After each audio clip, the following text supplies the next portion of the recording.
Labas rytas. Šiandieną sveikinuosi iš kiemuko, kuris yra šalia tikrai nuostabios, čiulbančios gamtos. Sveikinuosi tokia visiškai atsipalaidavusi, rytinė, nes norisi, kad kuo mažiau būtų erdvėje netikrų fasadų, iliuzijų, kad kažkur yra gražiau negu iš tikrųjų yra.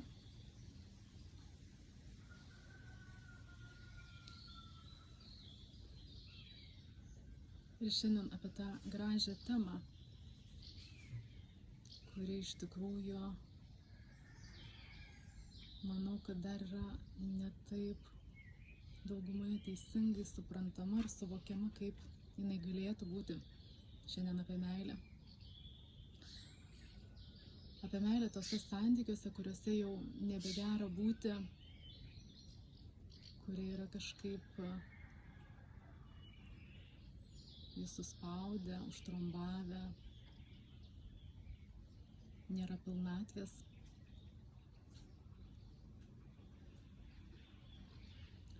Yra netgi Facebook'e grupė, kuri vadinasi moteris, kurios mylėjo ar myli per daug, per smarkiai.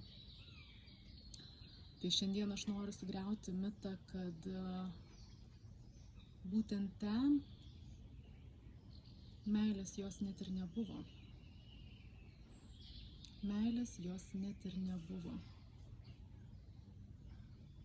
Žmonės painioja didelę trauką iš neišsivalytų žaizdų su meile. Ir atrodo, kad puls sakys, kad man tam santykiai nieko nereikėjo, aš tik tais daviau, bet girdėsim tuose pasisakymuose, kad už to daviau yra daug skausmo. Nes iš tiesų mylintis žmogus, iš tiesų meilė esantis žmogus, jis iš tikrųjų neturi lūkesčio gauti atgal.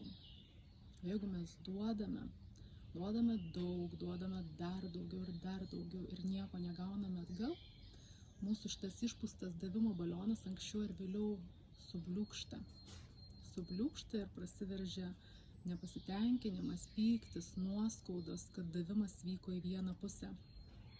O pati esmė šitos dinamikos, kad mes ten investuojame.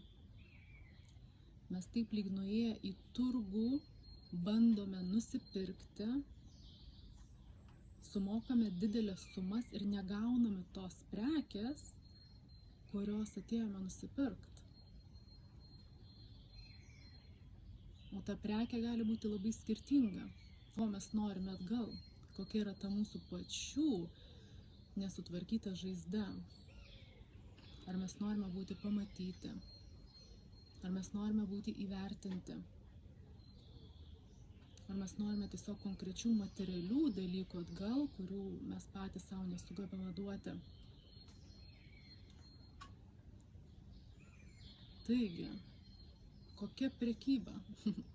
Kokia prekyba būtent vyksta, dėl kurios po to nesėkmingo sandorio mes kenčiame?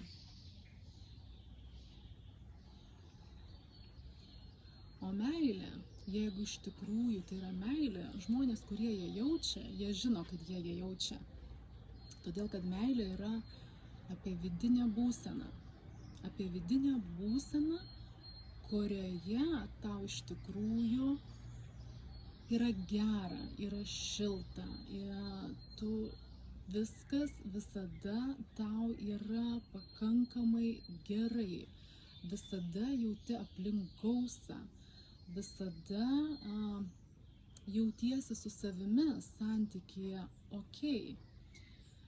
Ir jeigu tu šalia savęs atitinkamą ir partnerį turi, kuriam irgi su savimi yra okei. Ir antras dalykas, jūs vienas kitam duodate tas kokybės vien todėl, kad iš tikrųjų tiesiog esate tame ir tuo jums gera dalintis, tai va ten ir vyksta meilės srautas, meilės pasidalinimas. Ir tai nevyksta iš to, kad aš tau duosiu tai, bet noriu iš tavęs tai. Tai vyksta tuo principu, kad man taip gera ir aš darau tai. Ir kitas žmogus, esantis tai su malonumu priima ir sako, žinai, man dar geriau, o aš noriu dalintis tuo. Ir tu lygiai taip pat irgi priimi. Nereikalauji, o priimi. Su dėkingumu, su džiaugsmu priimi. Skamba kaip utopija, bet pasąmoningai mes visi to siekiame. Mes visi link to einame. Per vienokias ir kitokias išorėje pasikartojančias situacijas mes vis tik tuos dalykus savyje bandome išsispręsti, susitvarkyti, užsipildyti ir jau kitoje kokybėje keliauti toliau. Kitoje kokybėje keliauti toliau ir kurti visai kitos kokybės santykius. Taigi, ar tikrai tos moterys mylėjo per daug? Per stipriai, per smarkiai? Ne. Meilės ten nebuvo. Tai buvo gydymo plano dalis.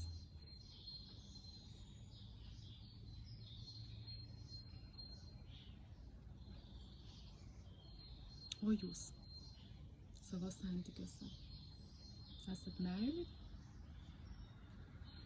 ar turgai?